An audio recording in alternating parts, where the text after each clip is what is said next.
네, 우리 묵도하심으로 예배를 드리도록 하겠습니다. 다 같이 묵도하시겠습니다.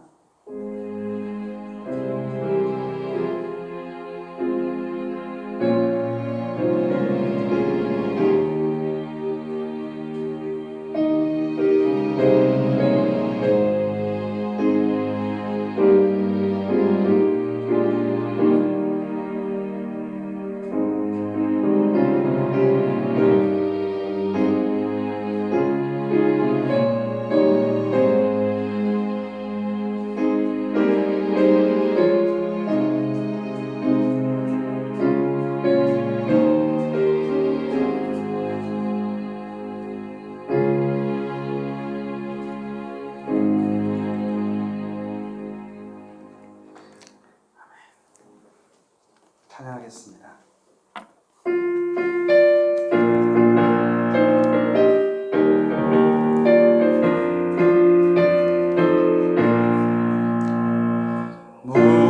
무덤에 머물러 예수 내 구주 새벽 기다렸네. 예수 내 주 원수를 다 이기고 무덤에서 살아나셨네. 어둠을 이기시고 나와서 성도와 함께 길을 다스리시니 사셨네 사셨네.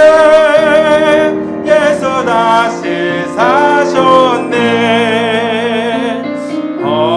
헛되이 지키니 예수 내 구주 헛되이 봉하네.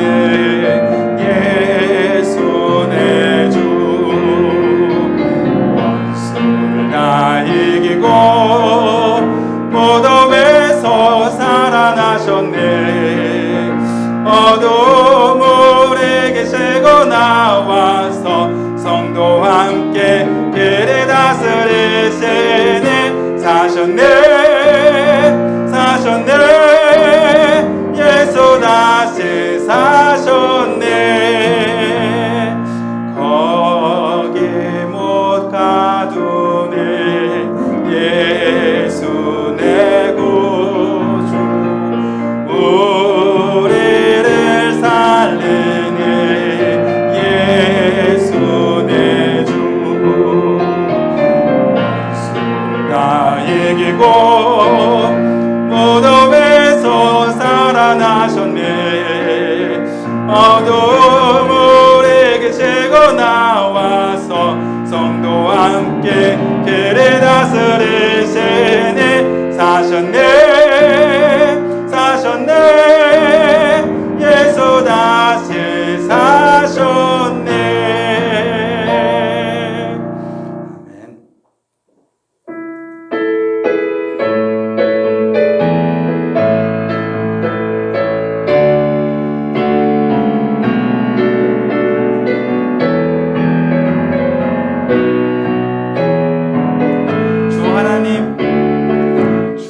하나님 독생자 예수 날 위하여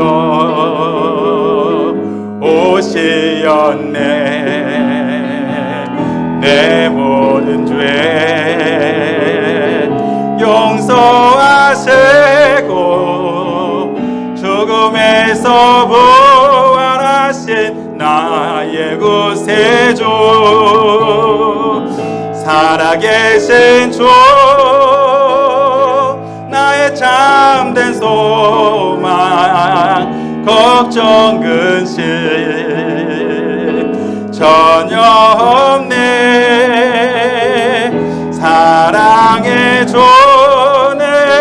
갈 길은 도하네. 내 모든 삶의 기쁨 늘 충만하네. 주 안에서 거듭난 생명 도우시는 주의 사랑 참 기쁨과 확신 가지고 예수님의 도심을 믿으며 살리 살아계신 주 나의 참된 소망 걱정 근심 전혀 없네 사랑해 주네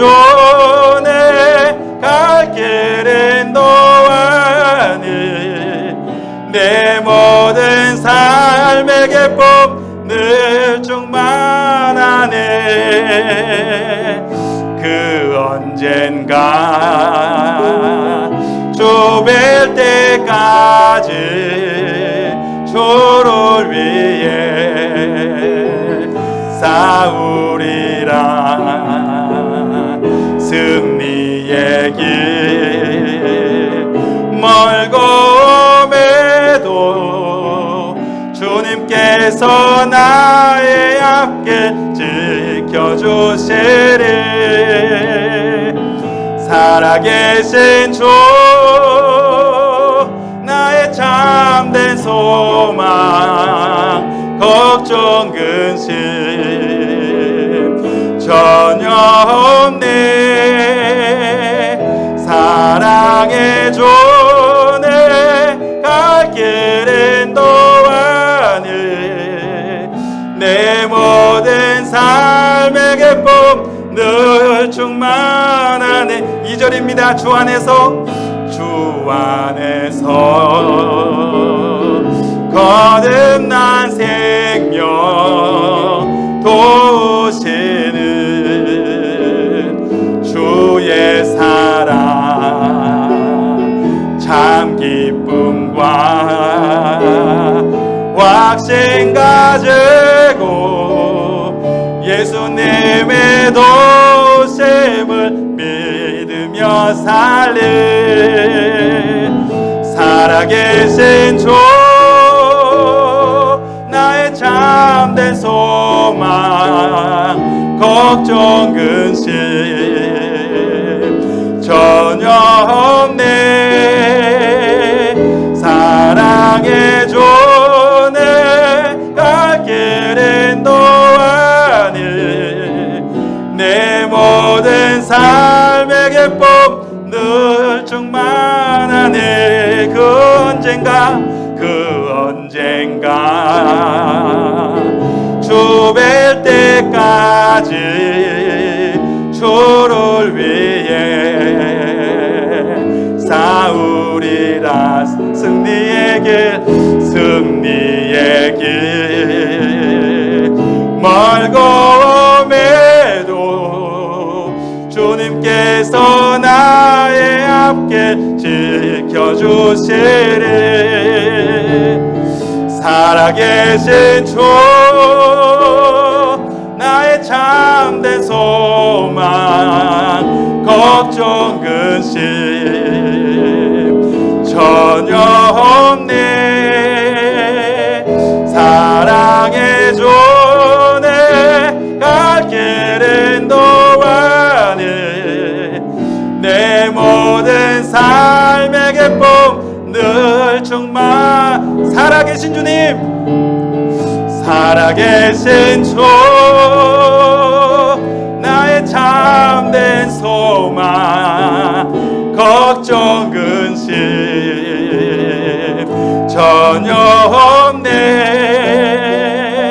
사랑해 주네 갈 길은 너와니 내 모든 삶의 기쁨 늘 충만하네 내 모든 삶의 기쁨 내 모든 삶의 기쁨 늘 충만하네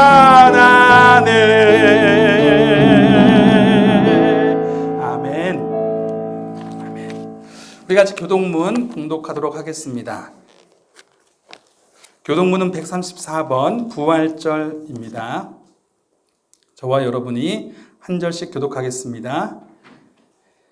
내가 받은 것을 먼저 너희에게 전하였노니 이는 성경대로 그리스도께서 우리 죄를 위하여 죽으시고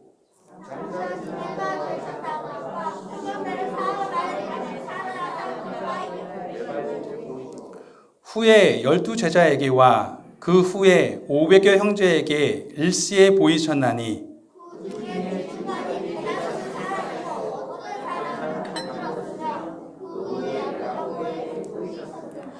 그 후에 모든 사도에게와 맨 나중에 만삭되지 못하여 난 자 같은 내게도 보이셨느니라.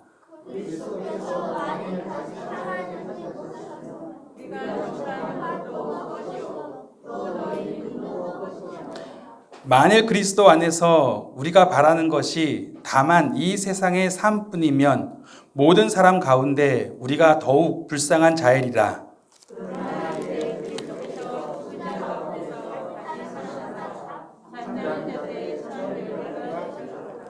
아멘. 사도신경으로 우리의 신앙을 같이 고백하겠습니다. 나는 전능하신 아버지 하나님 천지의 창조주를 믿습니다. 나는 그의 유일하신 아들 우리 주 예수 그리스도를 믿습니다. 그는 성령으로 잉태되어 동정녀 마리아에게서 나시고 본디오 빌라도에게 고난을 받아 십자가에 못 박혀 죽으시고 장사된 지 사흘 만에 죽은 자 가운데서 다시 살아나셨으며 하늘에 오르시어 전능하신 아버지 하나님 우편에 앉아 계시다가 거기로부터 살아있는 자와 죽은 자를 심판하러 오십니다. 나는 성령을 믿으며 거룩한 공교회와 성도의 교제와 죄를 용서받는 것과 몸의 부활과 영생을 믿습니다. 아멘. 우리 같이 기도하겠습니다. 살아계신 하나님 아버지 감사합니다. 오늘도 예수 그리스도 안에서 하나님을 우리의 아버지라 고백하며 하나님의 생명으로 살아갈 수 있는 삶을 허락해 주셔서 감사합니다. 날마다 성령님 안에서 저희를 이끌어 주시고 하나님의 생명이 우리 안에 있음을, 우리 주 예수 그리스도의 생명이 우리 안에 있음을 날마다 깨닫게 하셔서 그 음성에 귀를 기울이며 살아갈 수 있도록 인도해 주시니 참 감사합니다. 저희가 코로나 때문에 그동안 6주 동안에 모이지 못했습니다. 그러나 아버지 오늘 다시 한번 모여서 이렇게 예배 드릴 수 있는 시간 허락해 주시니 감사합니다. 전 세계가 코로나 때문에 많이 고통받고 있습니다. 아버지 긍휼히 여겨 주시옵소서. 속히 치료제도 개발될 수 있게 해주시고 백신도 개발될 수 있게 해주시며 이 어려움 속에서 벗어날 수 있도록 길을 열어주시기를 기도합니다. 저희도 그동안 함께 협력하며 함께 모이지 않고 감염을 방지하였지만 하나님의 은혜 가운데 또 한국 사회 가운데 많이 잠잠해지게 하시니 감사드리고 또 이렇게 조심하면서 함께 모여서 저희가 육신의 양식을 먹듯이 영의 양식으로 주님 앞에서 함께 예배드리며 함께 주님 앞에서 우리의 생명이 있음을 고백하는 이 시간이 너무나 절실하여서 또 이렇게 함께 모였습니다.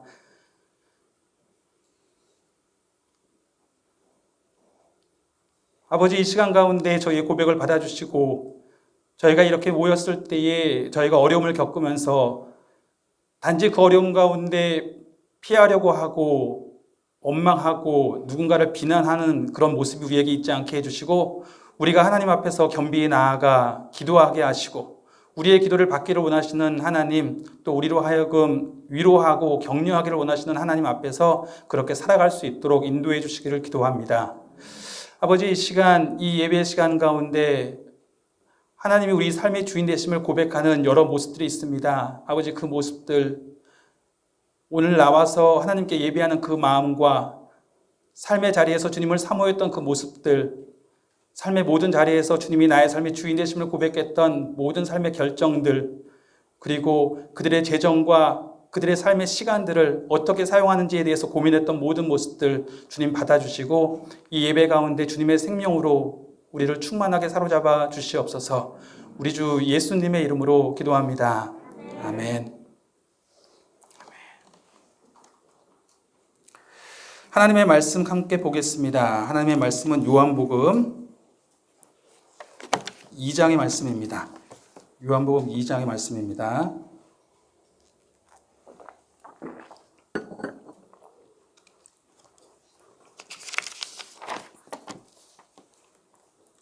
요한복음 2장 18절에서 22절까지의 말씀을 먼저 보고 그 다음에 바로 이어서 사도행전 2장 36절에서 39절의 말씀을 보도록 하겠습니다.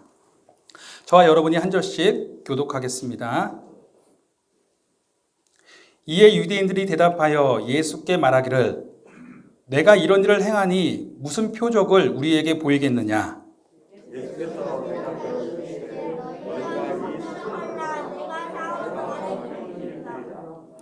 유대인들이 이르되 이 성전은 46년 동안의 지었건을 내가 3일 동안에 일으키겠느냐 하더라.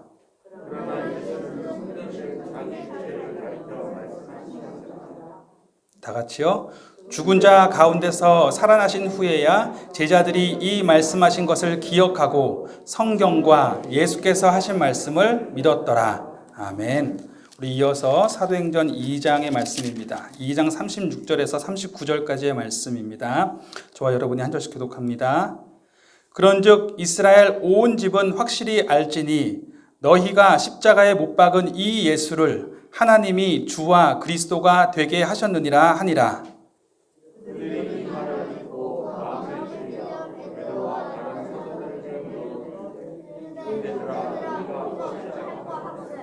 베드로가 이르되 너희가 회개하여 각각 예수 그리스도의 이름으로 세례를 받고 죄 사함을 받으라. 그리하면 성령의 선물을 받으리니.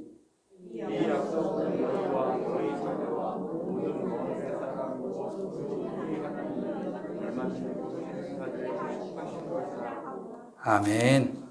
아멘. 그간 평안하셨습니까?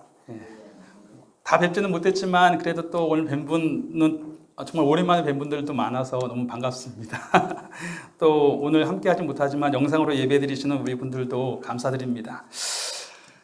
작년에 우리 김명수 성도님이 오늘 못 오셨지만 그때 우리 교회에 처음으로 이제 오게 되셔서 태어나셔서 정말 처음으로 교회로 오신 게 된 거였거든요. 그래서 성경 공부를 처음 하셨는데 그때 요한복음을 했었습니다.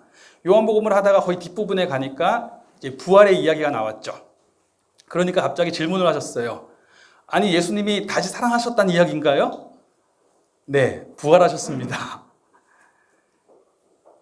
그러면 그리고 나서 어떻게 되신 거예요? 지금 어디 계신 거예요?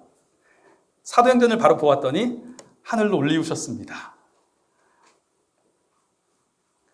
그 말씀을 들으시더니 굉장히 당황하셔가지고 아니 지금 하늘 어디에 계시다는 거냐고 저 하늘 어디에 예수님이 계시다는 거냐고 그렇게 말씀하시면서 굉장히 의아해하셨었어요. 사실 그런 생각 들지 않으세요? 예수님이 부활하셨다고 하는데 그 다음에 어디 가셨냐고 얘기했더니 하늘에 승천하셨다고 이야기를 하는 거예요. 아니 그렇다면 뭐하러 부활하셨지? 그런 생각 해보신 적 없으십니까? 예수님이 죽으셔가지고 우리 곁에 없으시거나 아니면 부활하셨는데 승천하셔가지고 우리 곁에 없으시거나 맹 우리 곁에 없으신 거는 다 똑같은 건데 그렇다면 부활이 무슨 의미가 있을까? 이렇게 질문할 수 있지 않겠습니까? 오늘 읽은 본문 말씀을 보면 첫 번째 읽은 본문 말씀은 요한복음 2장에 어떤 일이 있었냐면 예수님이 성전에 들어가셔서 성전에서 많은 사람들이 장사를 하고 있었습니다. 어떤 사람들은 돈을 바꾸고 있었고 어떤 사람들은 제물로 드릴 짐승들을 팔고 있었습니다. 그러니까 예수님께서 갑자기 그 사람들을 다 내쫓는 거예요. 그러니까 그 사람들이 묻습니다. 아니 당신이 이런 일을 행하다니 무슨 표적을 우리에게 보이겠느냐. 자, 무슨 말이냐면 당신이 누군데 당신이 우리를 나가라 말라 여기 있으라 마라 그렇게 얘기하는 거냐. 당신이 우리를 내쫓는다면 당신이 우리를 내쫓아도 되는 사람이라는 무언가 표적이 있을 거 아닌가.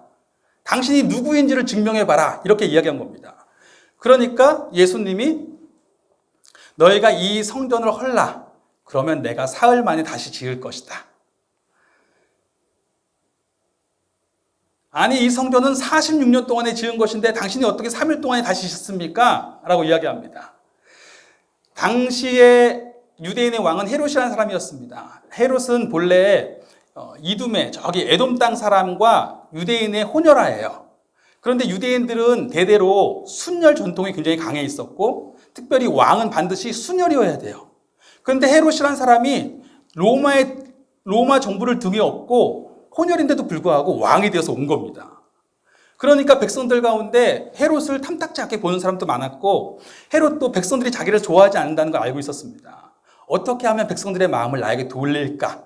그러다가 생각한 것이 이 백성은 성전에 아주 목을 매는 백성이니까 내가 성전을 잘 지어주어야겠다. 그래서 46년에 걸쳐서 어마어마한 성전을 짓게 됩니다. 그런데 그 성전이 정말 유대인들에게 자랑거리가 되었습니다. 그런데 예수님이 지금 그 성전에서 장사하는 사람들을 내쫓으니까 사람들이 당신이 누구이기에 이런 일을 행하느냐 묻습니다. 그러자 예수님이 이 성전을 한번 허물어 보아라. 내가 3일 만에 다시 짓겠다. 이해가 안 되는 거죠. 아니 46년 동안에 지은 성전을 어떻게 3일 만에 다시 지을까? 성전이 어떤 곳입니까? 성전이 하나님이 실제로 그곳에서 사시는 곳인가요? 하나님이 그곳에 머무시면서 가두어지는 곳입니까? 우리가 구약 성경에서 보게 되는 성경은 그 성전은 그 건물 자체가 하나님을 가둘 수 있는 장소로서 지어진 것은 아닙니다. 왜냐하면 하나님은 그 우주를 창조하신 분이기 때문에 성전 건물 안에 갇힐 수 있는 분은 아니시죠. 그런데 왜 성전이 필요하냐면 하나님께서 그 성전을 통해서 성전 안에서 제사 제도를 허락하셨어요. 그 제사 제도는 백성들이 하나님 앞에 범죄하였을지라도 그 제사 제도를 통해서 하나님께서 죄를 용서하시고 그들을 하나님의 백성으로 받아주시겠다는 약속이 있는 것입니다.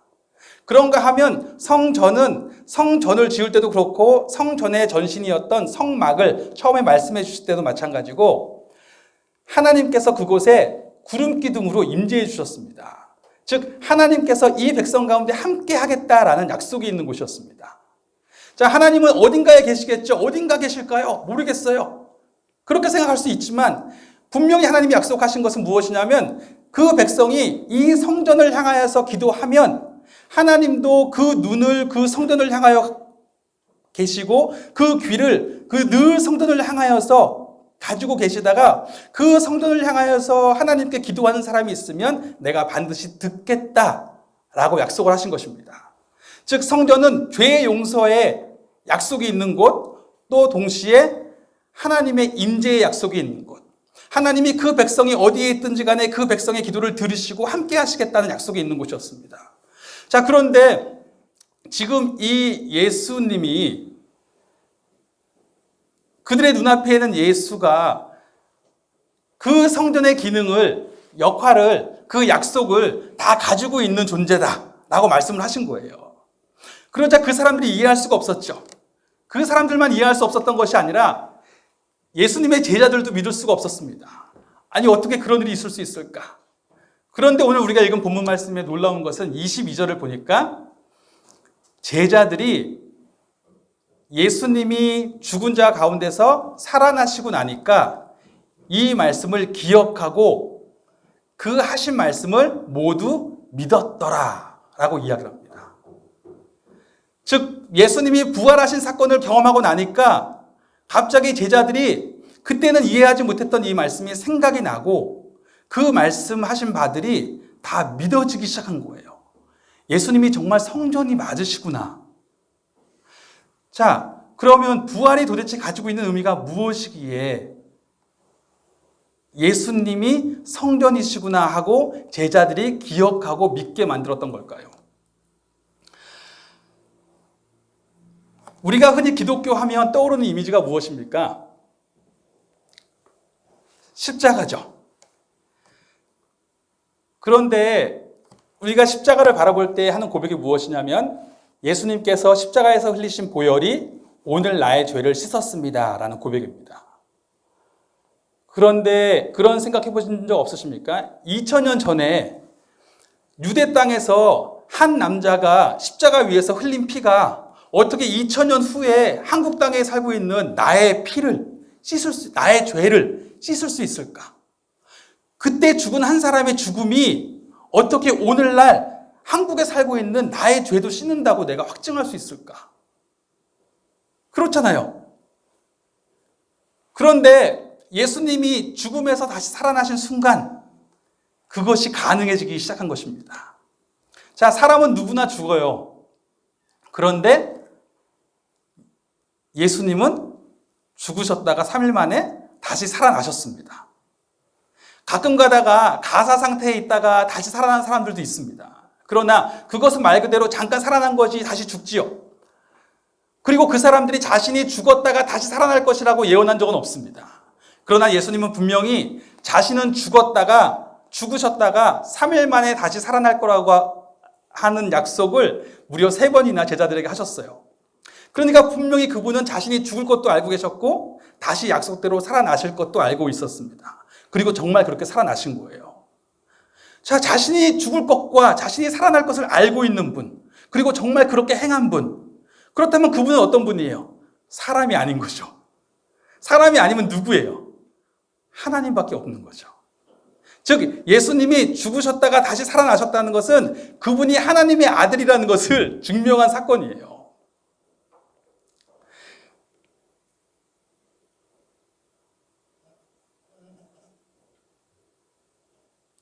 이해되시죠?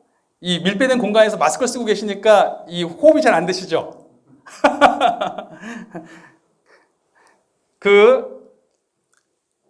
예수님이 사람이 아니라 하나님이시라는 걸 증명한 사건입니다. 정말로 자신이 약속하신 대로 죽으셨고 약속하신 대로 다시 살아나셨네? 그분은 하나님이시네? 라고 하는 순간 모든 것이 가능해진 거예요. 왜요? 하나님의 피잖아요. 십자가에서 흘린 피는 더 이상 사람의 피가 아닌 거예요. 그것은 하나님의 피였습니다. 그리고 본인도 분명히 말씀하시길 나는 하나님의 아들이라고 말씀하셨어요. 하나님의 아들의 피이기 때문에 영원하신 분의 피이기 때문에 2000년 전에 흘린 피지만 여전히 2000년 후에 나의 죄를 씻을 수 있는 것이고 유대 땅에서 흘린 피지만 여전히 한국에서 살고 있는 나의 죄도 씻을 수 있으신 거고 내가 지금 아프리카에 살든 북한에 살든 중국에 살든 어디에 살든 2000년 후든 4000년 후든 동일하게 그 피가 우리의 죄를 씻을 수 있는 것입니다. 그 피가 우리의 죄를 씻을 수 있다는 확증을 주신 거예요. 자, 그런가 하면 부활은 또 다른 의미가 있습니다. 구약 성경을 보면 이스라엘 사람들이 하나님의 백성이 되었을 때 하나님이 그 백성을 다스리시는 가운데 특별히 선택했던 사람들이 있습니다. 그 사람들을 선택하셨을 때에 선택했다는 표시로 그들에게 머리에 기름을 부으셨어요. 자, 기름을 부었기 때문에 히브리어로 마시아흐라고 하는 이 기름을 붓다라는 단어가 있습니다. 다른 말로 우리가 알고 있는 메시아예요. 그런데 그때 기름을 붓고 선택받은 사람이 누가 있냐면 왕, 제사장, 선지자. 자, 이 세 종류의 직업의 공통점이 무엇일까요? 바로 하나님과 그 백성 간의 관계를 중재하는 사람들이에요. 자, 제사장은 무슨 일을 해요? 백성을 위해서 제사를 드려서 백성의 죄를 하나님 앞에 씻는 일을 하는 거예요. 선지자는 무슨 일을 합니까? 하나님의 말씀을 전달하고 백성의 문제에 대해서 하나님께 고합니다. 왕은 무슨 일을 합니까? 하나님의 율법에 맞게 이 백성이 하나님의 백성으로 살아갈 수 있도록 이끄는 역할을 하는 겁니다. 셋 다 하나님의 백성이 될 수 있도록 중재하는 역할을 하는 사람들이었습니다. 자, 그런데 그 역할을 감당하도록 주었지만 이 사람들이 첫 번째 뽑혔을 때는 잘했던 것 같지만 점점 사람이 바뀌면서 그렇게 잘 감당하지 못하는 사람들이 나오게 됩니다. 어떤 제사장은 자신이 그 성직 가운데 갖고 있는 권력을 누리다가 타락하기도 하고 선지자도 거짓 선지자가 나오기 시작하고 왕도 하나님의 뜻에 맞게 이 나라를 이끌어 가려고 하는 마음보다는 자신의 욕심을 쫓아서 백성들을 다스리게 되기도 합니다. 그러자 하나님께서 인간의 메시아들은 다 실패한 거예요. 그러자 하나님이 말씀하시기를 정말로 하나님의 백성과 하나님 사이를 중재해서 이 백성으로 하여금 언제까지나 하나님의 백성으로 살아갈 수 있게 할 진정한 메시아를 왕이자 제사장이자 선지자인 진정한 메시아를 내가 보내겠다라는 약속이 구약 전체에 흘러가는 겁니다. 선지자를 약속하셨고 제사장을 약속하셨고 왕을 약속하신 거예요. 그래서 구약의 마무리에는 계속 메시아에 대한 기대가 있는 것입니다. 자, 그 메시아를 헬라어로 이야기했을 때 바로 그리스도. 똑같은 단어예요. 기름 부음을 받은 사람, 그리스도예요. 그런데 예수님께서 이 땅에 오셨을 때에 제자들이 보고 놀랐어요. 이 사람은 다른 사람들과 다른 거예요. 말씀을 하시는데 정말 하나님이 살아계신 그 음성을 들려주시는 것처럼 하나님의 말씀을 전합니다. 그런가 하면 사람으로서는 도저히 있을 수 없는 어떤 기적들을 일으키세요. 그의 언행을 보니까 정말 이분이라면 메시아가 맞을 수 있겠구나라는 기대가 듭니다. 그래서 많은 사람들이 예수님을 따라가기 시작해요. 예수님이 메시아가 아닐까? 이분이 바로 메시아가 아닐까? 그리스도가 아닐까? 그런데 그분이 십자가에서 죽어버리신 거예요. 실패했구나. 분명히 우리에게 약속된 메시아는 영원히 하나님의 백성들에게 이끌 수 있는 메시아라고 했는데, 그리스도라고 했는데, 이 사람은 십자가에서 로마 군인에게 처형당했으니 실패했구나 라는 의미가 되는 것입니다. 그런데 부활하신 예수님께서 정말 제자들의 눈앞에 나타나셨을 때에, 많은 사람들이 정말 부활하신 예수님을 목격하게 되었을 때에 그들에게 일어난 일은 무엇이냐면, 이분이 정말 그리스도이시구나라는 사건이에요. 이분이 정말로 죽었다가 다시 살아나셨으니까, 그렇지, 영원한 왕, 영원한 제사장, 영원한 선지자가 되시려면 인간일 수 없는 거예요. 하나님의 아들만 가능한 일이었고, 하나님 자신만 가능한 일이었고, 정말 이분이 죽음에서 살아나셔서 하나님이 약속하신 그리스도이심을 확증하셨구나. 하나님의 아들 그리스도이시구나. 이것이 부활이 가져다준 중요한 의미입니다. 그것을 확증시킨 거예요. 자, 이것이 확증됐다는 것은 또 무슨 의미일까요? 이것이 확증됐다는 것은 단순히 예수님은 하나님의 아들 그리스도이십니다 라는 말을 그냥 문자적으로 알라고 하는 의미가 아닙니다. 이것이 의미하는 것은 무엇이냐면, 그러므로 이제 그가 살아계신 주님이 되셨다라는 거예요. 그가 그리스도시잖아요. 하나님이 약속하신 그리스도시잖아요. 그러면 그가 이제 다스리시는 겁니다. 하나님의 백성은 그가 다스리시는 거예요. 그를 통해서만 하나님께 제사 드릴 수 있고, 그를 통해서만 하나님의 말씀을 들을 수 있고, 그를 통해서만 하나님의 백성이 될 수 있는 것입니다. 그가 살아계신 주님이 되셔서 영원토록 그가 통치하신다 라는 선포가 되는 것입니다. 그래서 여러분이 잘 알고 있는 핸델의 메시아라는 그 오라토리오에 보면 피날레에 할렐루야송 있잖아요. 얼마나 웅장한 노래입니까? 근데 그 노래에서 계속 반복되는 구절이 무엇입니까? 전능의 주가 다스리신다. 전능의 주가 다스리신다. 그게 핵심이에요. 이제 그가 다스리십니다. 이제 그가 살아계신 주님이 되셨습니다 라는 고백입니다. 자, 그러면 복음은 무엇이에요? 우리가 흔히 복음 이야기하는데, 복음이란 무엇입니까? 이 복음이란 말을 이해하기 위해서는 그 당시 이 복음이란 단어가 처음에 쓰였던 맥락을 좀 설명드릴 필요가 있습니다. 들어보셨을 수도 있겠지만, 마가복음 1장 1절을 보면 하나님의 아들 예수 그리스도의 복음의 시작이다 라고 이야기합니다. 자, 하나님의 아들 예수 그리스도의 복음. 마가가 처음에 이 단어를 썼을 때 이 단어를 이미 쓴 사람이 있었습니다. 누가 썼었냐면 로마 황제, 첫 번째 황제가 그 단어를 썼어요. 어떤 일이 있었냐면, 로마 첫 번째 황제의 그 아버지가 누구냐면 우리가 알고 있는 시저라는 사람이에요. 유명한 사람이죠. 로마 전체를 거의 평정해서 진짜 황제가 될 수 있는 모든 기틀을 다 닦아놓았습니다. 그래서 자기 자신을 로마의 첫 번째 시민이라고 불렀어요. 이제 황제로 등극하기만 하면 되는데 안타깝게도 암살당해버렸습니다. 그러자 그의 아들이었던 옥타비아누스와 그의 장군이었던 안토니우스 가운데 전쟁이 벌어지기 시작합니다. 서로 황제가 되겠다고 싸움이 벌어져요. 그 전쟁이 수년 동안 오래 걸렸고, 처음엔 아무래도 용장이었던 안토니우스 쪽으로 새가 기우는 것 같았지만, 나중에 시간이 흐를수록 옥타비아누스가 전세를 뒤집고 나중에 승리를 해버립니다. 옥타비아누스가 모든 전쟁을 끝낸 거예요. 진정한 왕이 된 겁니다. 로마의 이제 황제는 단 한 명, 그가 진짜 모든 전쟁을 끝냈고 진정한 통치자가 된 것입니다.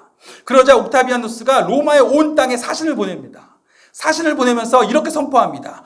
복음이다. 좋은 소식이다. 옥타비아누스가 왕이 되었다. 옥타비아누스가 모든 전쟁을 끝냈다. 이제 그가 통치한다. 이게 복음이라는 거예요. 자, 그런데 이것이 복음이려면 어떤 사람에게는 복음일 수 있지만 어떤 사람에게는 복음이 아닐 수 있어요. 누구에겐 복음이 아니겠어요? 안토니우스를 지지했던 사람들. 그 사람들이 이 복음이 복음이려면 어떻게 해야 돼요? 빨리 이 사실이 가지고 있는 의미를 파악하고, 그러면 내가 어떻게 할까 고민하기 시작해야 돼요. 자, 우리가 두 번째 읽었던 본문 말씀에 나오는 내용이 뭐예요? 베드로가 여러분들이 죽인 십자가에 못 박은 그 예수를 하나님이 주와 그리스도가 되게 하셨습니다.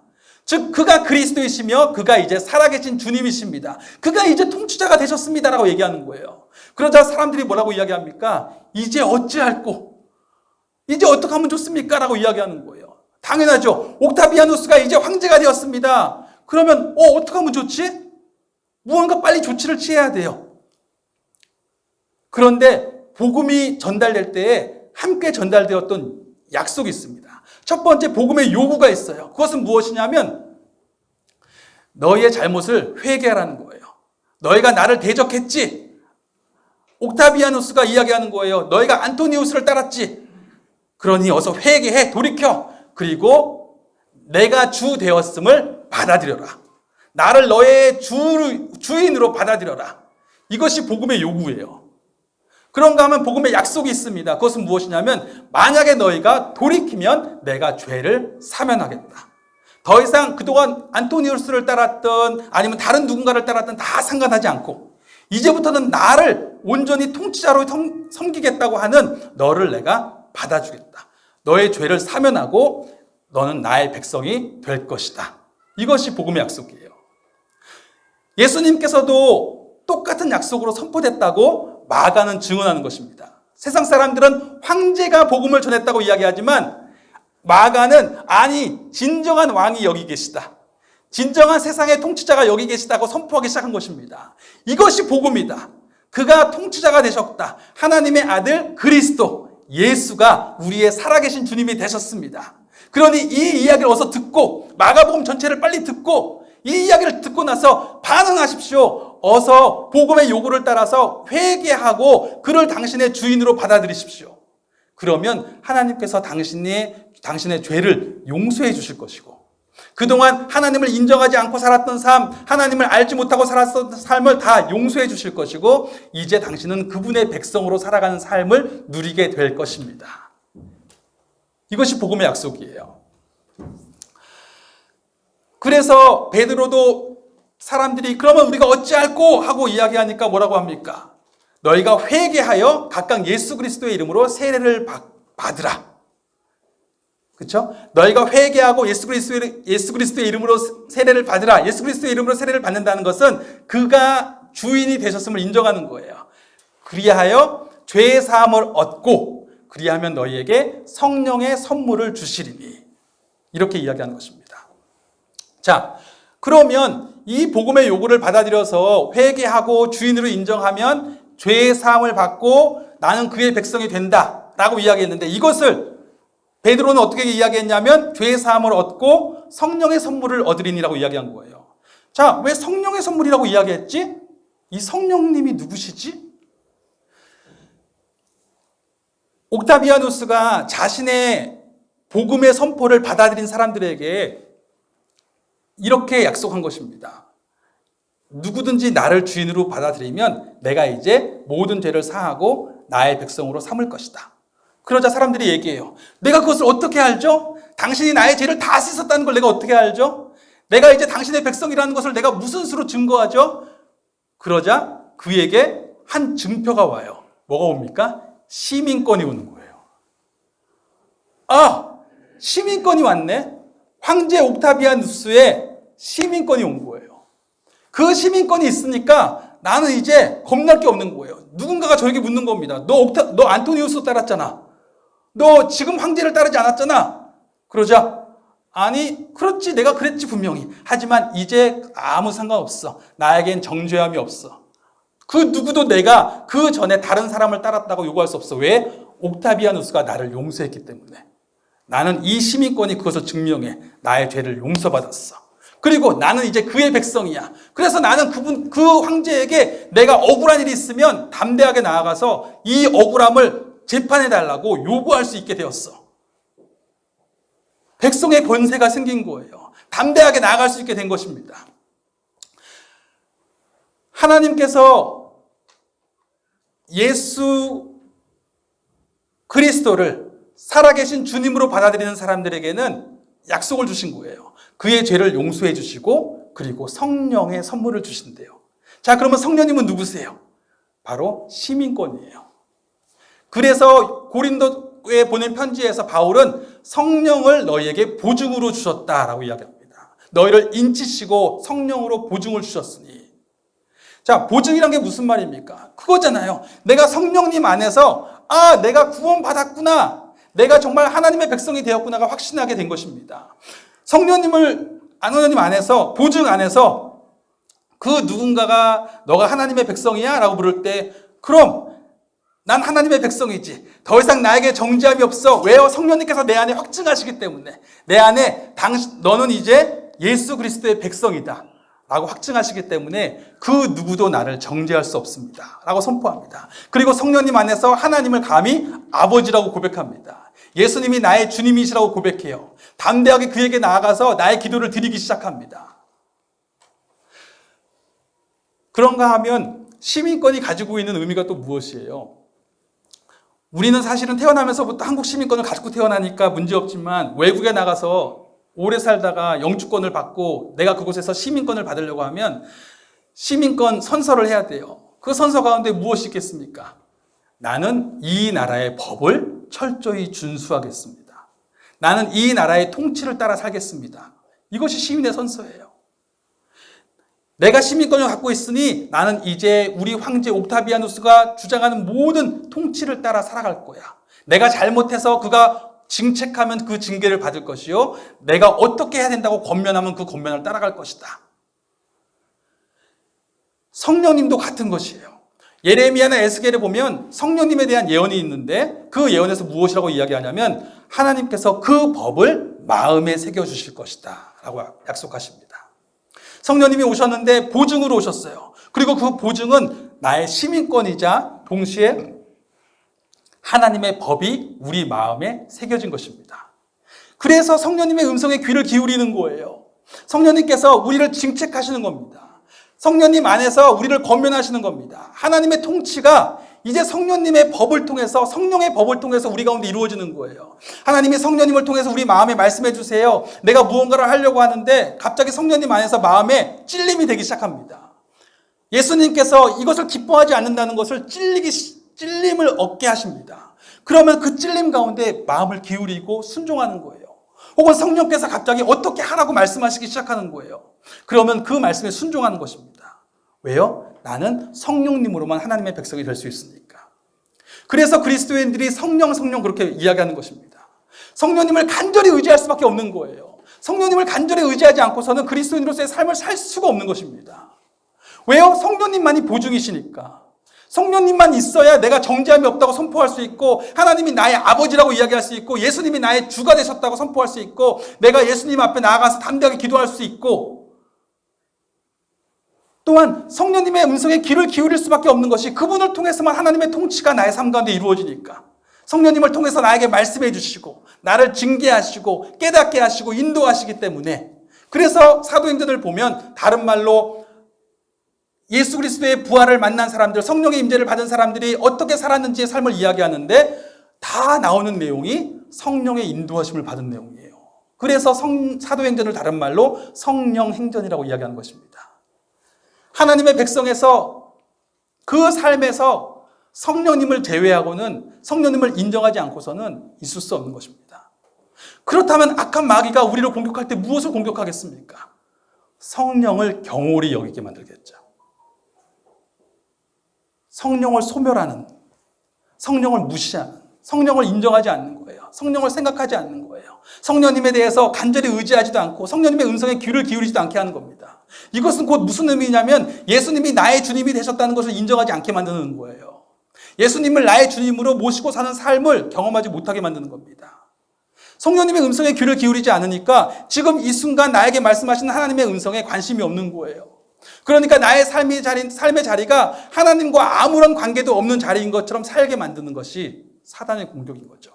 그것이 바로 우리가 말하는 영적 전투의 핵심입니다.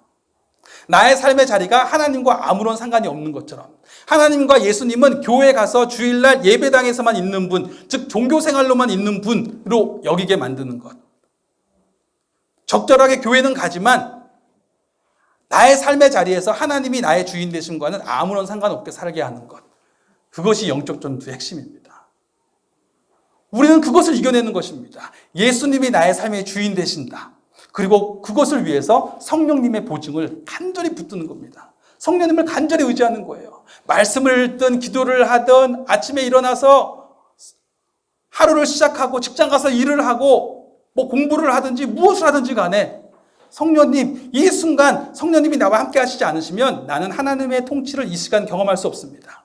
그리고 성령님이 이 시간 나에게 말씀하시고 나와 함께 하시면 나의 삶의 자리가 바로 하나님의 통치가 임하는 하나님의 나라가 되는 것입니다. 나는 이 자리에서 하나님이 나와 함께 일하시는 것을 경험할 수 있고 성령님의 음성에 순종하는 가운데 성령님이 나를 어떻게 이끌어 주시는지, 하나님이 우리 삶 가운데 무슨 일을 하시는지, 나의 주 예수께서 어떻게 나의 삶을 이끄시는지를 나는 분명히 경험할 수 있습니다. 성령님, 나와 함께하여 주시옵소서, 인도하여 주시옵소서, 간절히 의지하게 되는 것입니다.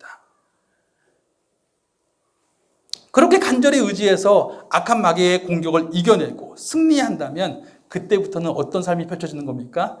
주님의 생명이 나의 생명이 되는 거예요. 왜요? 나는 이제 주님께서 백성으로 삼아주신 사람이기 때문에 그렇습니다.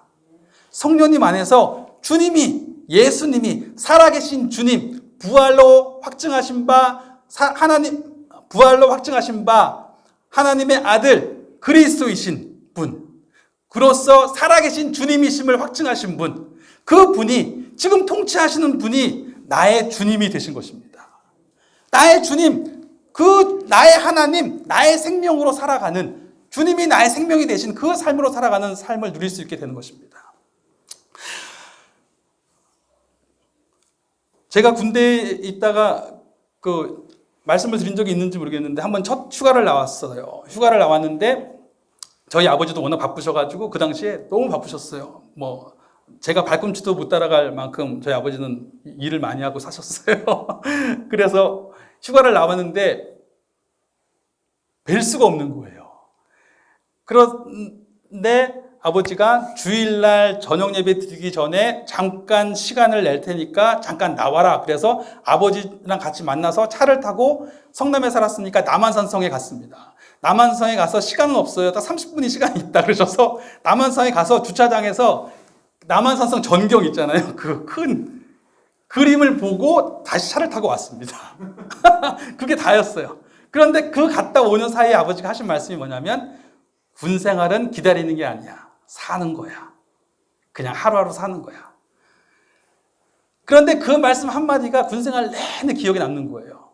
그래, 기다리는 거 아니야. 그냥 하루하루 사는 거야. 그 30분의 시간이 군 생활 내내 저와 함께하고 있었던 거예요. 그런가 하면 제가 어떤 분의 이야기를 들었어요. 70세에 고위연을 하게 되신 어떤 할머니였는데 이분이 30세 때 남편을 여의셨어요. 그리고 4남매를 혼자서 키우신 거예요. 40년 동안. 그래서 고위연을 하면서 어머니 소감 한마디 하세요라고 했더니 이분이 말씀하시기를 30세 때 남편이 이제 죽게 되었을 때에 같이 여행 좀 갔다 오자고. 그래서 마지막으로 여행을 갔대요. 그런데 남편이 정말 아무 말도 안 하고 1시간 동안 손을 꼭 잡고 걸어갔대요.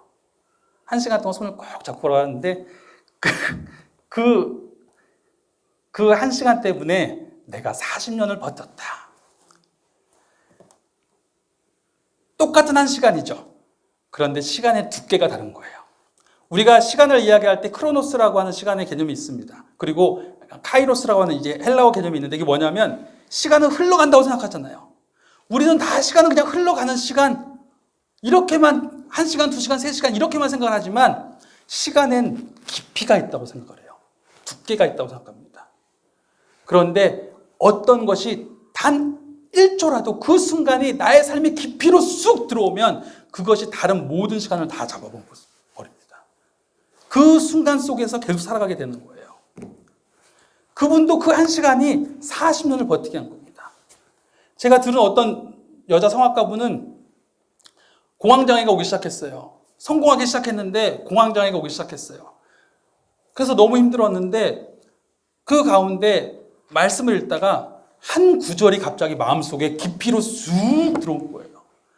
무슨 구절이냐면 볼지어다 내가 세상 끝날까지 너와 항상 함께 할 것이다. 아, 주님이 지금 나와 함께 하시는구나. 그 구절이 마음속에 깊이로 쑥 들어오고 나니까 삶의 모든 순간이 지금 이 순간 주님이 나와 함께 하시는구나. 지금 이 순간 나와 함께 하시는구나. 그것을 알게 되니까 삶이 바뀌기 시작하더라는 거예요. 정말 한순간에 공황장애가 나와버렸어요. 세상 사람들이 볼 때는 아무것도 없는 사람 같지만 모든 것을 가진 사람이 된 거예요. 왜요? 지금 이 순간 살아계신 주님과 함께하고 있기 때문에. 살아계신 주님이 나와 함께하고 있다는 걸 내가 믿기 때문에 모든 것을 가진 자가 된 것입니다. 세상 사람들이 볼 때는 연약한 자 같지만 우겨쌈을 당하고 답답한 일을 당하고 핍박을 당하는 것 같지만 결코 거기서 넘어지지 않습니다. 낙심하지 않습니다. 오히려 세상을 이깁니다. 왜요? 하나님이 지금 나와 함께 계시고 지금 일하고 계시고 그의 뜻하심이 분명히 흘러가고 있다는 것을 믿기 때문에 그렇습니다. 부끄럽지만 작은 간증이라고 할까요? 작은 얘기를 한 말씀 드리면 제가 사실은 지난달에 저희가 이제 모이지 못하는 가운데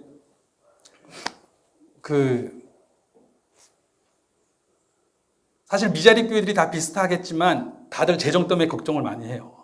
저희도 마찬가지로 모이지 못하는 가운데 재정적인 부분들을 어떻게 해야 되나라는 고민들이 솔직히 있었습니다. 또 요 앞에 주차장 공사를 할 때에 저희도 재정을 지출해야 되는 부분이 있었어요. 그러다 보니까 재정이 없는 거 부족하죠. 그런데 제가 재정이 없는데 어떡하지? 라는 걱정을 하니까 하나님이 이런 마음을 주시는 거예요. 야, 어떻게 하지 걱정하지 말고 어떻게 생명을 위해서 재정을 쓰지라는 걱정을 좀 해봐라.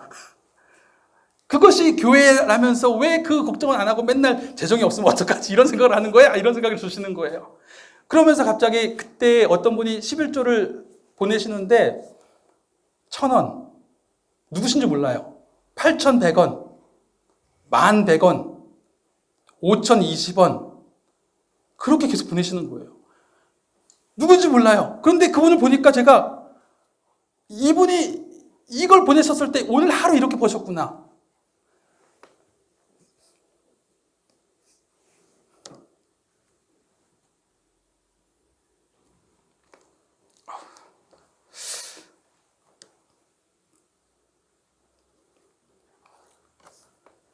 그분이 헌금할 때 마음이 어땠을까라는 생각을 해보는 거예요.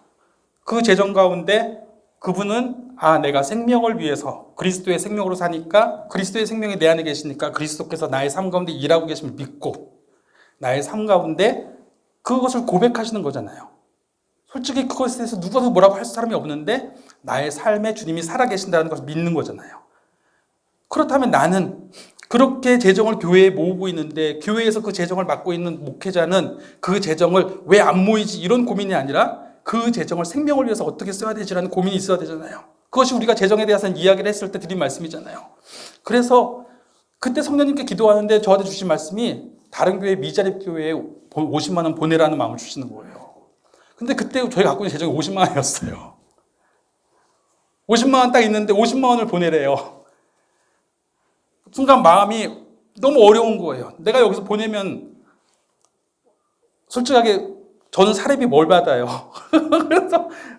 그래서 고민이 되는 거예요. 그럼 저는 어떡합니까? 그런데 보내래요.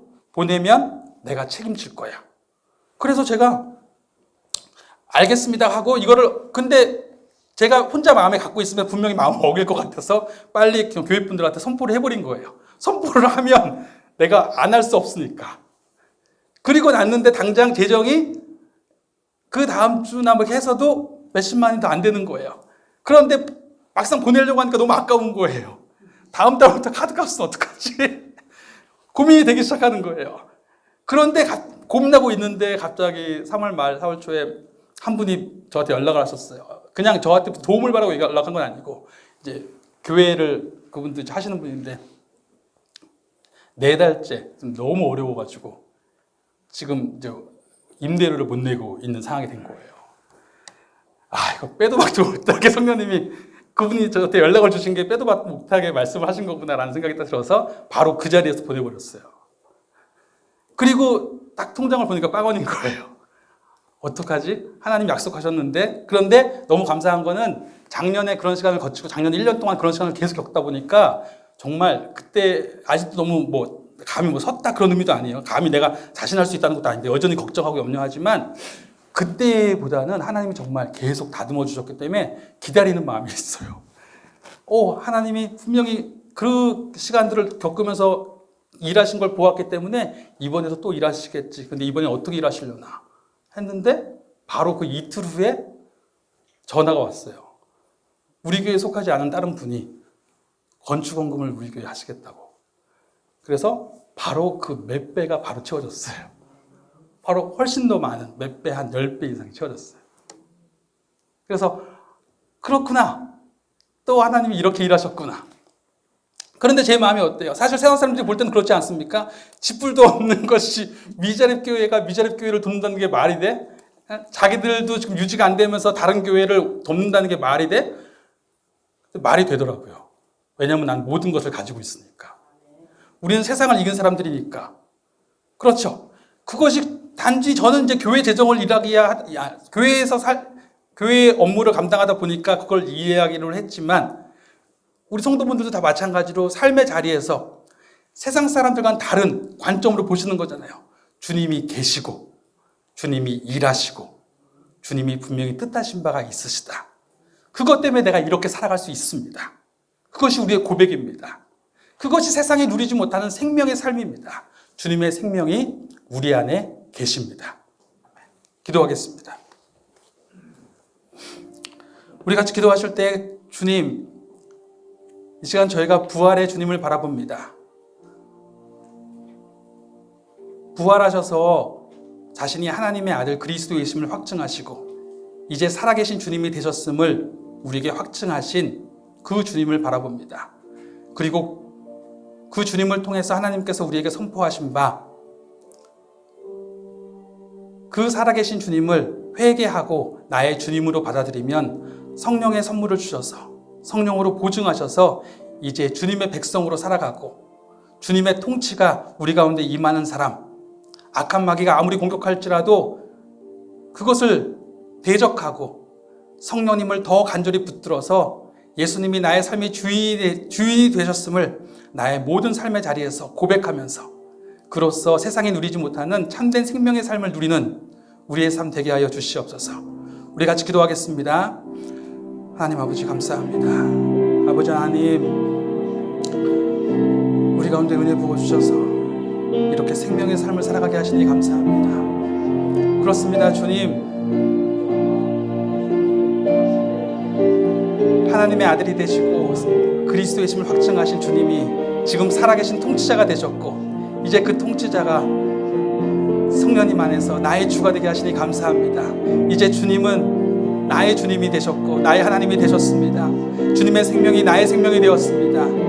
내가 이제 나의 생명으로 살아가는 것이 아니라 주님의 생명으로 살아가는 것임을 고백하게 하시니 감사합니다. 세상에서 볼 때는 어쩔 줄 모르겠지만 세상을 이긴 자가 되었고 모든 것을 가진 자가 되어서 살아갈 수 있도록 해주시니 감사합니다. 아버지, 이 생명의 삶 주님께서 나와 함께 하시고 주님께서 일하고 계시고 주님께서 분명히 뜻하고 계심을 신뢰하는 이 믿음의 삶을 온전히 이루게 하시고 그 삶의 기쁨을 온전히 보게 하여 주시옵소서. 주님을 찬양합니다. 주님 감사합니다. 우리에게 생명의 삶을 보여주시니 감사합니다. 우리에게 생명의 삶을 보여주심은 우리가 생명으로 이 땅 가운데 살아가라고 하신 줄 믿습니다. 우리가 생명을 이 땅 가운데 세워가는 참된 교회로 건축되어져 가게 하여 주시옵소서. 건물을 건축하는 것이 아니라 우리의 삶이 교회로서 세워져 가게 하여 주시옵소서. 우리 공동체가 교회로서 세워져 가게 하시고 정말 생명을 나누게 하시고 생명을 일으키는 하나님의 생명이 우리의 생명이 되었음을 선포하고 그 생명의 삶을 함께 나누는 교회 되게 하여 주시옵소서. 우리 성도분들 한 명 한 명 성령님을 간절히 붙들고 삶 속에서 나의 주가 되시고 나의 생명이 되신 주님으로 살아가는 그 삶의 기쁨을 누릴 수 있도록 주님 축복하여 주시옵소서. 감사하며 우리 주 예수님의 이름으로 기도드립니다. 아멘.